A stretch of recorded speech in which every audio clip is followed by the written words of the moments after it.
বাংলাদেশ বিচার বিভাগীয় কর্মচারী অ্যাসোসিয়েশন পিরোজপুর জেলা শাখার উদ্যোগে ২ দফা দাবিতে কর্মবিরতি পালিত হয়েছে।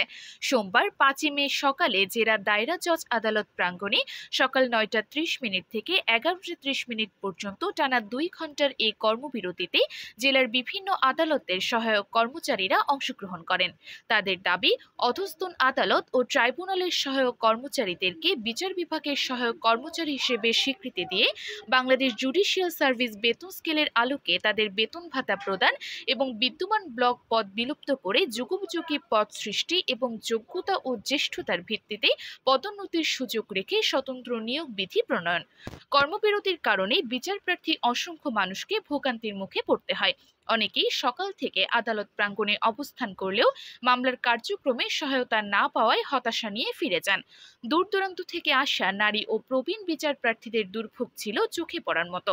কর্মবিরতির সময় এক সংক্ষিপ্ত সমাবেশে বক্তব্য রাখেন অ্যাসোসিয়েশনের উপদেষ্টা মাসুদ খান, সভাপতি মোহাম্মদ ওয়াহিদুল ইসলাম, সাধারণ সম্পাদক মোহাম্মদ হাফিজুল ইসলাম, সহসভাপতি সোহেল রানা ও আল মামুন, সাংগঠনিক সম্পাদক মোহাম্মদ জাহিদুল ইসলাম মিঠু এবং মোহাম্মদ মাইনুল ইসলাম। বক্তারা বলেন, আমাদের ন্যায্য দাবিগুলো দীর্ঘদিন ধরে উপেক্ষিত হয়ে আসছে।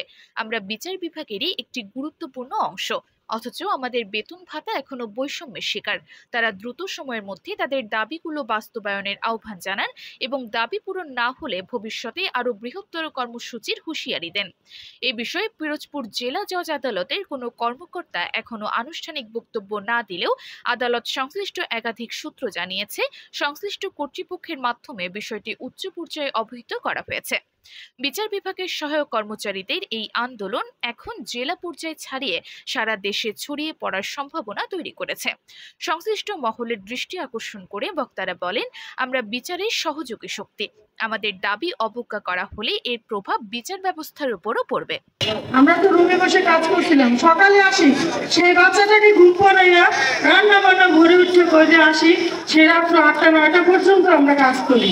আমরা ছাত্রদের কথা মতো চলি। স্বাধীনতার ৫৩ বছর পরেও বাংলাদেশ বিচার বিভাগের কর্মচারীরা বিচার বিভাগের কর্মচারী হিসেবে গণ্য হতে পারেনি। আমরা অতি দুঃখের সাথে জানাচ্ছি যে আমরা সারাদিন সকাল থেকে রাত্র ৮টা পর্যন্ত বিচার বিভাগের সকল কার্যের আমরা লিপ্ত থাকার পরে আমাদের সংস্থাপন মন্ত্রণালয়ের কর্মচারী হিসাবে গণ্য করা হয়েছে।